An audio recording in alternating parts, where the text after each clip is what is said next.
గురుగారు, ఈ కార్తీక మాసంలో సాలగ్రామాన్ని దానం చేస్తే చాలా విశేషమైన ఫలితం ఉందంటారు. కార్తీక పురాణం ఈ అంశానికి సంబంధించి ఎటువంటి సందేశాన్ని అందించింది? పవిత్రమైన కార్తీక మాసంలో సాలగ్రామం దాని యొక్క స్మరణ చేస్తున్నాం మనం. సాలగ్రామము అంటే విష్ణుమూర్తి యొక్క రూపము ఉన్నటువంటి రాయి.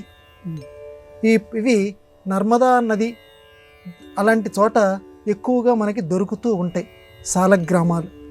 ఈ సాలగ్రామ పూజ, సాలగ్రామ దానం ఈ పవిత్రమైన కార్తీక మాసంలో చేస్తే చాలా విశేషమైనటువంటి ఫలితం ఉంటుంది. అది చేయమని కార్తీక పురాణం మనకి చక్కగా ప్రబోధం చేస్తోంది. పూర్వకాలంలో ఒక గొప్ప ధనవంతుడు ఒక అతను ఉండేవాడు.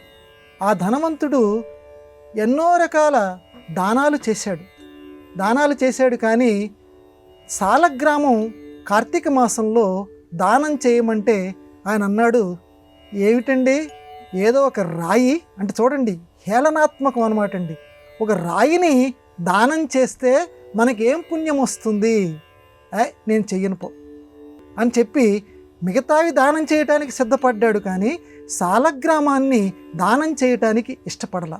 అందువల్ల చాలా నికృష్టమైనటువంటి జన్మని తర్వాత అతను ఎత్తవలసి వచ్చింది.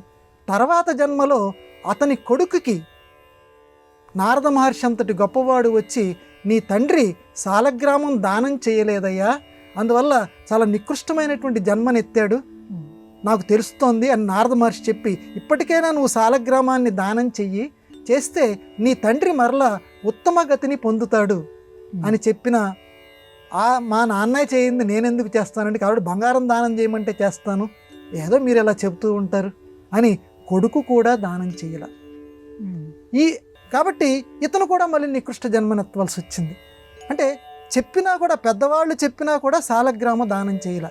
ఇలా ఎన్నెన్నో దానాలు చేయకుండా జన్మలు ఎత్తుతూనే ఉండి సాలగ్రామ దానం చేయకుండా చివరికి ఒక బ్రాహ్మణుని యొక్క కుమార్తెగా, మొదట ఆ తండ్రి ఎవరైతే ఉన్నారో సాలగ్రామ దానం చేయనటువంటి వాడు బ్రాహ్మణుని కుమార్తెగా జన్మించాడు.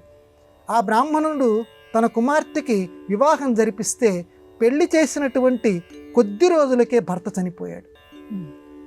అప్పుడు ఆ బ్రాహ్మణుడు యోగ దృష్టి ఉంది ఆయనకి, ఆలోచన చేశాడు, ఓహోహో నా కుమార్తె చాలా జన్మల క్రితం సాలగ్రామం దానం చేయమంటే చేయలేదు, అలాగే ఇన్ని జన్మలు ఎత్తి ఇప్పుడు చివరికి నా కుమార్తె కింద పుట్టి ఇప్పుడు పెళ్లి చేసుకున్న వెంటనే ఇటువంటి దుస్థితిని అనుభవించవలసి వచ్చిందని చెప్పి తన కుమార్తె చేత సాలగ్రామాన్ని దానం చేయిస్తాడు.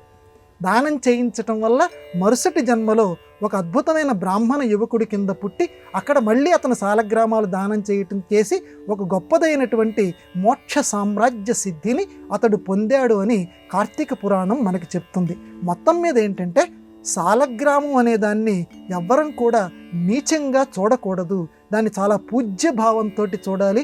వీలున్నంత వరకు దీపాన్ని ఎలా దానం చేసి పుణ్యాన్ని మనం మూట కట్టుకుంటామో సాలగ్రామం కూడా ఎక్కడన్నా దొరికితే తప్పనిసరిగా కళ్ళకద్దుకొని తెలిసినటువంటి వాళ్ళకి కానివ్వండి, తెలియనటువంటి వాళ్ళకి కానివ్వండి, ఎవరైనా మేము పూజ చేసుకుంటాము అని అంటే వాళ్ళకి అందచేస్తే వాళ్ళకి వచ్చేటువంటి లాభం ఇంత అంతా కాదని కార్తీక పురాణం చెప్తోంది.